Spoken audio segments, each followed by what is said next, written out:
Namaril sa kasagsagan ng flag ceremony ang isang barangay tanod sa Dasmariñas, Cavite.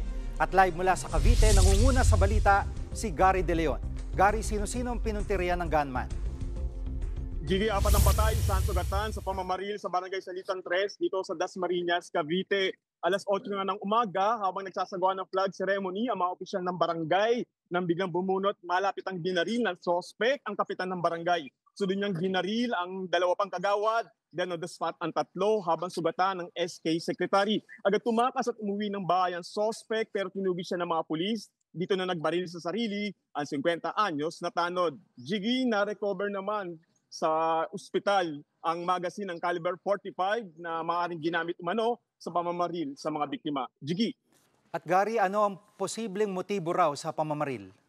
Gigi, sabi kasi ay sinabihan ng kapitan itong tanod ng barangay na namaril na pahinga muna dahil meron daw siyang diabetes at pahinga lang muna sandali at hindi siya pinapapasok dahil ang problema ay masyado itong dinibdib ng barangay tanod kaya maaaring nangyaring pamamaril. Gigi. Yan po ang ulat ni Gary De Leon live mula sa Cavite.